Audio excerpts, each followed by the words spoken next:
Animação com fotos de cidades brasileiras e fundo violeta. Parlamento Brasil. Veja no Parlamento Brasil. Mulheres trans podem participar de competições femininas? Mato Grosso do Sul entra no debate. Já ouviu falar em bullying? Não? A Câmara Municipal de São Paulo explica o que é. Camaçari garante matrícula em escola próxima de casa para estudantes com deficiência locomotora. A Assembleia do Paraná adere ao Pacto Nacional pela Conscientização Vacinal. De maneira até delinquente, o movimento antivacina vem colocando diversas informações falsas que têm gerado dúvidas na população. Olá! Muito do que impacta a nossa vida é resultado do trabalho parlamentar. Seja bem-vinda, seja bem-vindo ao Parlamento Brasil. Aqui, sempre em parceria com as TVs legislativas, a gente conta para você os assuntos que mobilizam as casas de leis do país. Animação com construção antiga ao fundo. Giro pelo Brasil. O assunto da matéria que você vai ver agora é polêmico e delicado. Andréia Alves. A pergunta é: uma mulher trans, ou seja, que nasceu homem, pode participar de competições femininas de esporte? A questão está sendo debatida no mundo inteiro, por atletas, por cientistas, por feministas e também parlamentares. E ainda não se chegou a um consenso. Em Mato Grosso do Sul, um projeto de lei propõe definir o gênero de atletas pelo sexo de nascimento. A proposta de autoria do deputado Rafael Tavares, do PRTB, foi aprovada em primeira discussão na Assembleia Legislativa de Mato Grosso do Sul.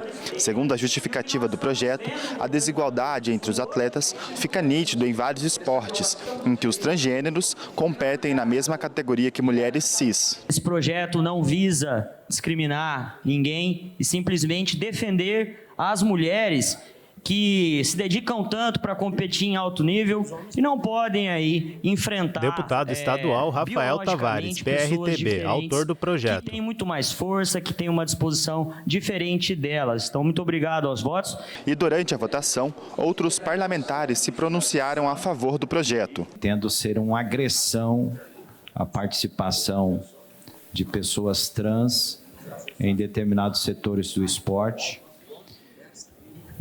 e prejudicando sensivelmente a participação das mulheres que não podem, senhor presidente. Deputado estadual Coronel Davi, PL. Sou um homem transigente em relação aos direitos das mulheres.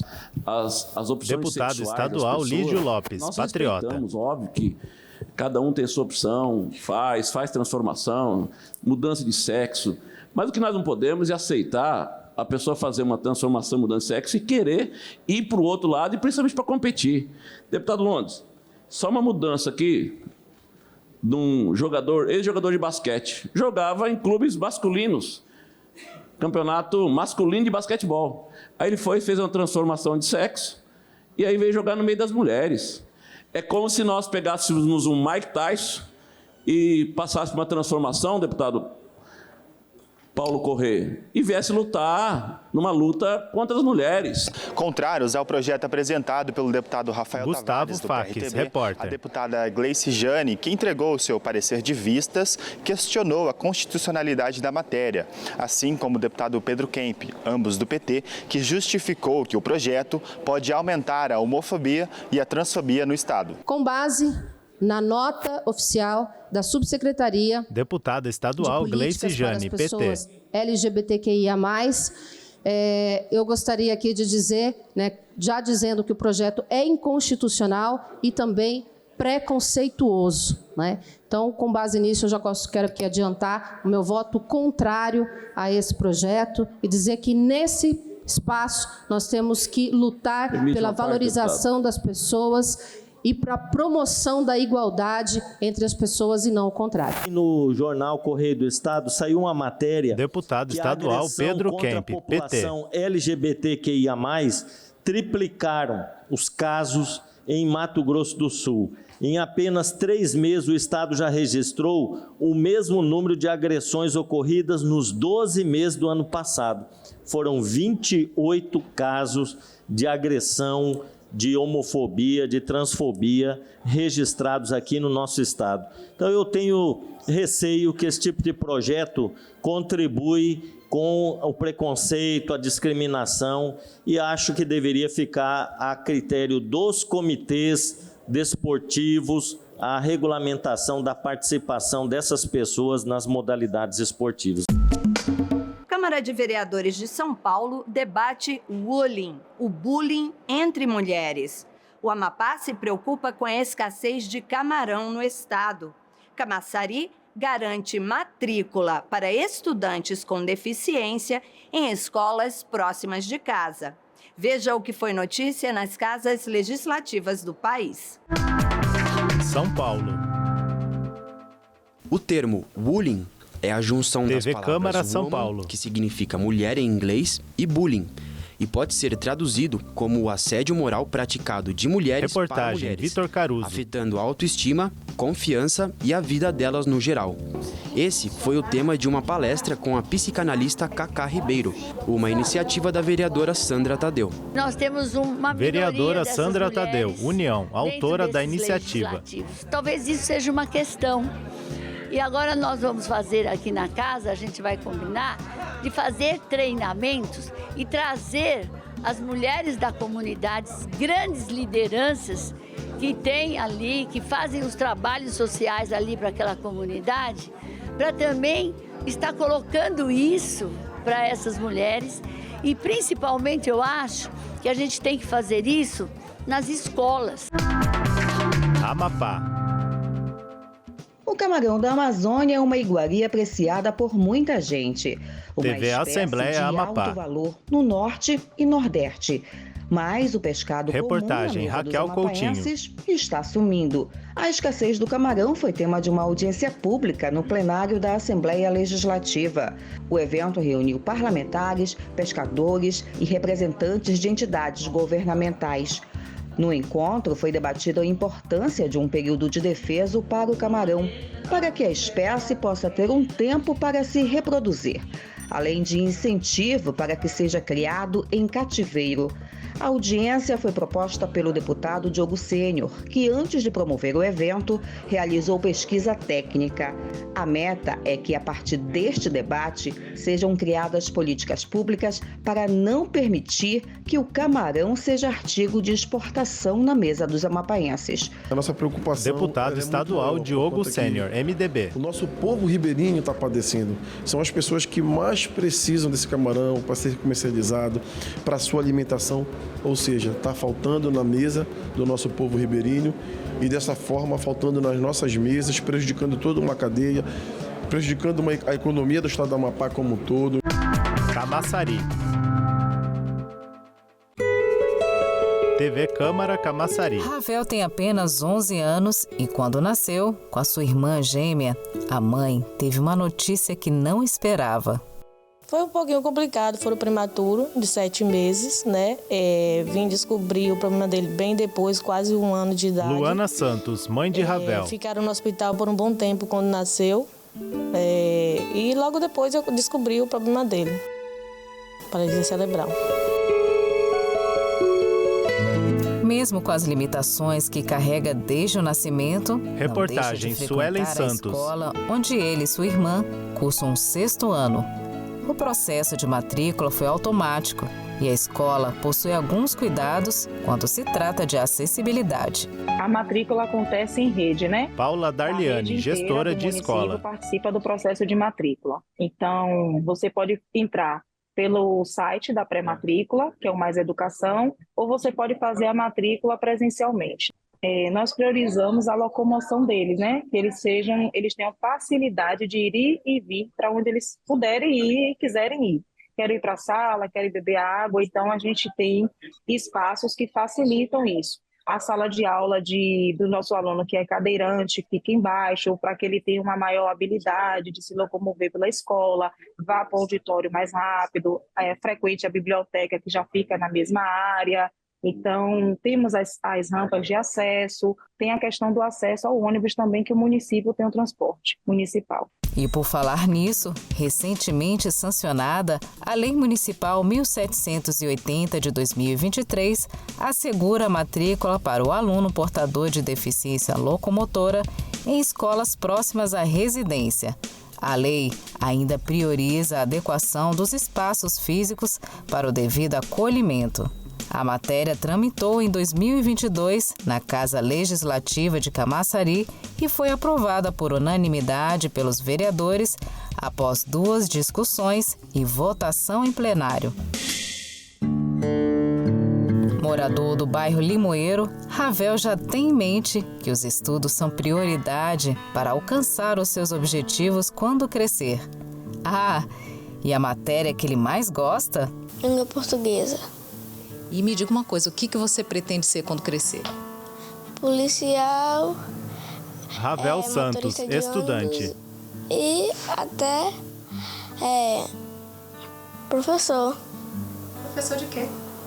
De língua portuguesa. E sua irmã é sua parceira nos estudos. Às vezes eu ajudo em conta de matemática, que ele não sabe. Raíssa muito. Santos, E estudante. ele me ajuda em conta de português, que eu não sei muito. Já a mãe não precisa nem dizer que tem orgulho dos filhos. Que ele pode tudo, basta ele querer. Então, que ele foque, estudo hoje é tudo que a gente tem.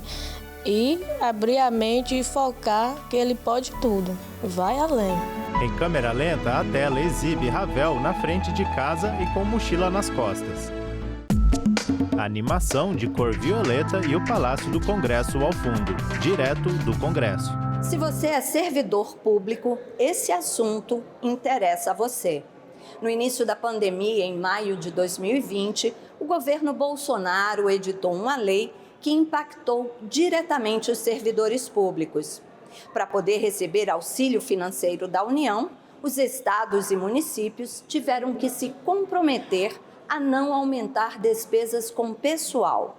Uma das regras era congelar a contagem do tempo de serviço de servidores para concessão de anuênios, triênios, licenças-prêmio e benefícios semelhantes. Em uma audiência pública na Câmara dos Deputados, representantes da categoria questionaram a medida. O congelamento durante a pandemia da contagem do tempo de serviço para fins adicionais nos salários de servidores foi tema de reunião da Comissão de Administração e Serviço Público da Câmara. Representantes de sindicatos de diversas categorias participaram da audiência e defenderam o pagamento retroativo de benefícios que ficaram suspensos por lei complementar no período de 28 de maio de 2020 a 31 de dezembro de 2021, como explica o presidente do Sindicato de Especialistas de Educação do Magistério Oficial de São Paulo, Chico Poli. O tempo trabalhado entre 28 de junho de 2020 e 31 de dezembro de 2021 não poderá ser contado para fins de obtenção daqueles benefícios, nem ontem, nem hoje, nem amanhã. Ou seja, você trabalhou todo esse tempo, você recolheu imposto de renda, contribuição previdenciária, serviço de saúde, etc., mas não poderá usar esse tempo para cômputo dos seus benefícios.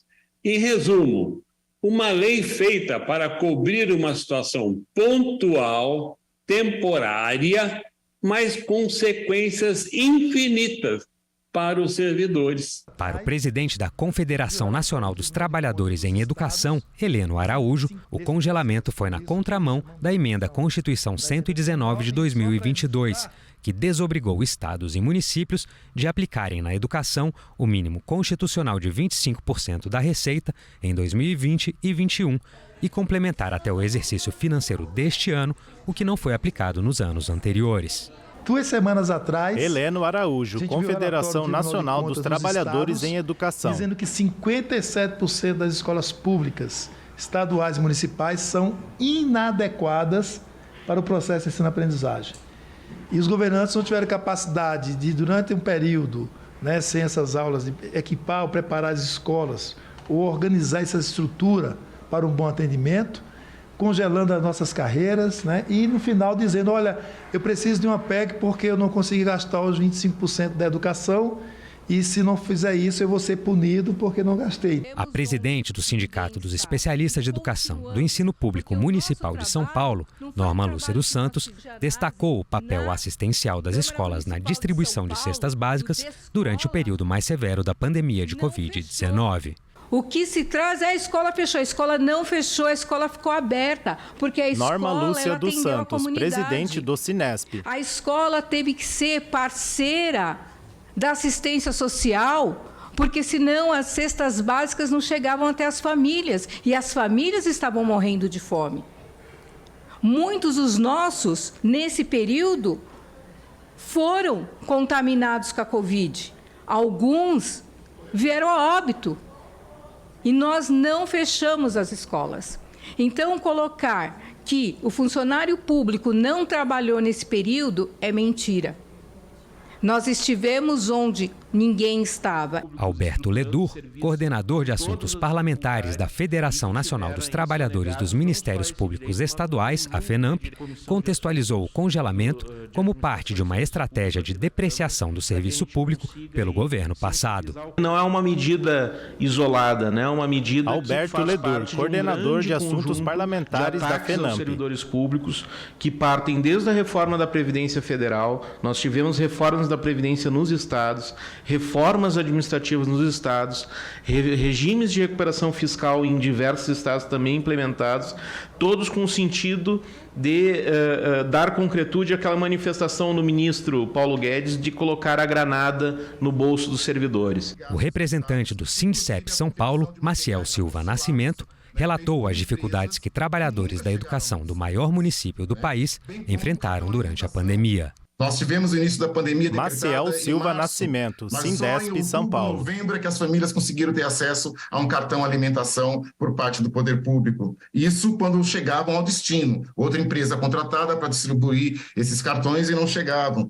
E lá estávamos nós, a educação, segurando todo esse trabalho, toda essa ausência do poder público nos territórios, sendo São Paulo essa enormidade que é. A representante da Associação dos Analistas Jurídicos do Ministério Público de São Paulo, Ana Sofia Pereira, ressaltou o aumento, durante a pandemia, da produtividade de órgãos do Poder Judiciário, como o Conselho Nacional de Justiça e o Conselho Nacional do Ministério Público. Com relação aos trabalhadores Ana do Sofia Ministério Pereira, Público, Associação dos o que a gente Analistas pode Jurídicos do garantir é que nós MPSP. trabalhamos muito, o sistema de justiça como um todo. O CNJ e o CNMP chegaram a publicar matérias de que nós batemos recordes de produtividade durante a pandemia, nunca se trabalhou tanto. Então, não é justo que nós tenhamos esses direitos retirados. A deputada professora Luciene Cavalcante, que solicitou a realização da audiência pública, pontuou o recorte de gênero que se observa na legislação que congelou benefícios dos servidores. Lembrando Deputada federal, professora Luciene Cavalcante, PSOL São Paulo. Então, tem um recorte de gênero muito importante esse ataque, porque significa que para a gente ter os mesmos direitos que a gente sempre teve, a gente vai ter que trabalhar 2 anos a mais. Você conhece o Novembro Azul, não é mesmo? Pois bem, a Comissão de Assuntos Sociais do Senado aprovou um projeto que institui o Novembrinho Azul, uma campanha voltada para meninos que incentiva a vacinação contra o HPV. Para os homens, a prevenção do câncer de próstata. Para os meninos, a conscientização para a vacina contra o HPV, o vírus causador do câncer de pênis, garganta. O Novembro Reportagem, Azul para os Fábio homens Henrique já existe. Guimarães. Agora, os senadores aprovaram o Novembrinho Azul para ações de prevenção à saúde para os meninos de até 15 anos. A matéria segue agora para o plenário do Senado. A importância de se vacinar. Senador Dr. Irã, PP Roraima, relator do PL 3.930 de 2021. Que acreditam assim que levar uma menina para se vacinar contra HPV com 11, 12, 13 anos significa um salvo-conduto para uma iniciação sexual precoce, quando na realidade não é isso. Então a gente tem que conscientizar essas pessoas para a importância dessa vacinação. E também vai para o plenário em regime de urgência para a votação O projeto, que garante à gestante na rede pública de saúde a realização de exame de ecocardiograma fetal no pré-natal e de pelo menos 2 exames de ultrassonografia transvaginal. Ações que permitirão a identificação precoce e correção de eventuais anormalidades. São mais de 30 mil crianças. Senadora Damares Alves, Republicanos DF. E-mail 100.damaresalves@senado.leg.br. Cada dia que se passa, Senador Everton, PDT Maranhão, autor do PLC 130 de 2018. Com dificuldade, não tem acesso a um exame tão importante quanto esse, que poderiam estar identificando possíveis doenças nos seus filhinhos, que logo quando nascesse poderiam estar tratando e poderiam estar evitando problemas no futuro. A animação exibe a estátua do profeta Isaías de Aleijadinho, em Congonhas, Minas Gerais. Vitrine. A nossa vitrine de hoje é sobre um pacto nacional pela consciência vacinal, um movimento promovido pelo Conselho Nacional do Ministério Público. O objetivo é conscientizar o brasileiro sobre a importância da vacinação e, de uma forma prática, aumentar o número de pessoas imunizadas. A Assembleia Legislativa do Paraná aderiu ao pacto. A Assembleia Legislativa do Paraná aderiu ao Pacto Nacional pela Consciência Vacinal. TV Assembleia do Paraná. O documento foi assinado pela segunda secretária, deputada Maria Vitória, durante evento no Palácio Iguaçu, em Curitiba. O incentivo à vacinação. Deputada estadual Maria Vitória, PP, segunda secretária da Assembleia Legislativa do Paraná. Sabemos que o governo do estado tem feito as campanhas, mas temos os índices aí reduzindo. Por isso a preocupação do Ministério Público, do Conselho Nacional, estamos aqui para juntar, unirmos forças e fazer com que as pessoas possam priorizar a vacinação infantil. Também participaram representantes do Ministério Público, Tribunal de Justiça, Tribunal de Contas, Tribunal Regional Eleitoral, da Prefeitura de Curitiba e secretários de Estado. O Pacto Nacional pela Consciência Vacinal é uma ação do Conselho Nacional do Ministério Público por iniciativa da Comissão de Saúde.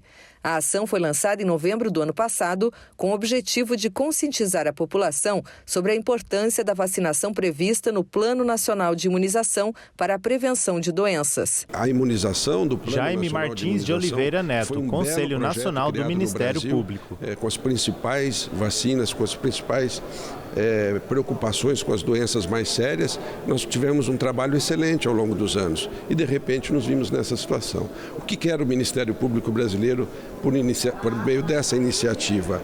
Conscientizar a população para que cada um cuide de si e assim possamos cuidar de todos. Essa é a nossa ideia.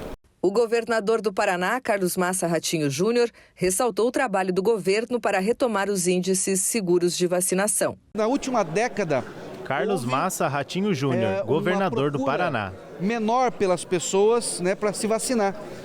Talvez a não preocupação por o fato de não ter, por exemplo, mais poliomielite, as pessoas acham que a doença não existe mais, mas ela continua existindo. E se não vacinar, lamentavelmente, nós vamos ter pessoas que vão ter sequelas. Então, isso tem que conscientizar a nova geração que está virando pai, que está virando mãe, que muitas vezes acha que essa doença foi erradicada ou que ela não existe mais.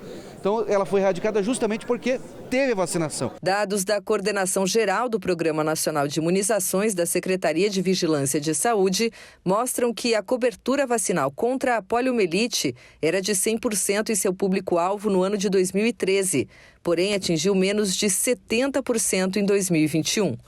Ciência.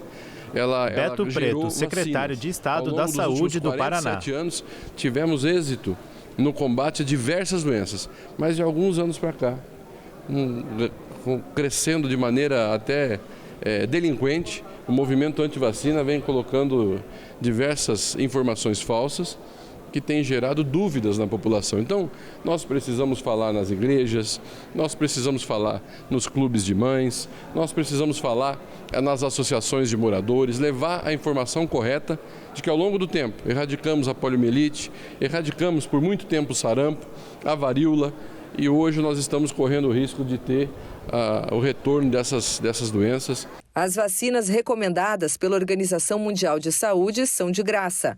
Ao todo, são mais de 20 vacinas com recomendações e orientações específicas. Recentemente, o país incluiu em seu calendário a imunização contra a Covid-19. Para a deputada estadual Márcio Sulac, ainda é preciso trabalhar para combater as notícias falsas, aumentar o acesso a informações de qualidade e melhorar a logística de distribuição e aplicação de vacinas. Nós temos que melhorar a logística do Ministério da Saúde, já fiz uma recomendação. Não Deputada estadual Márcia Russulac, tem que PSD. Vir uma dose ou no máximo 5 doses, porque isso também limita muito, porque o gestor fica na dificuldade de operar essa logística. E as campanhas, e as fake news. As redes sociais, infelizmente, contribuíram muito para disseminar as fake news. Ainda hoje, tem gente que não tomou vacina da Covid, por exemplo, dizendo que faz mal. O que mais faz mal é a doença Covid. A doença deixa sequelas gravíssimas nas pessoas. E é isso que a gente precisa desmistificar. Agora, esse evento, para mim, me enche meu coração de alegria, porque vacina é vida, é proteção, é esperança, é saúde. E aí, tá todo mundo com a vacina em dia? Eu tô e a minha família também. Se você ainda não foi se vacinar, vai lá, é rapidinho. Você se protege e protege a comunidade. E o Parlamento Brasil fica por aqui. Se você quiser rever qualquer um dos nossos programas, já sabe, tem tudo na internet. senado.leg.br/tv/Parlamento Brasil. Tem a página da TV Senado no YouTube. youtube.com/TV Senado. parlamentobrasil@senado.leg.br. Tchau. Os créditos sobem à tela. Enquanto isso, ao fundo, é exibido o plenário do Senado Federal.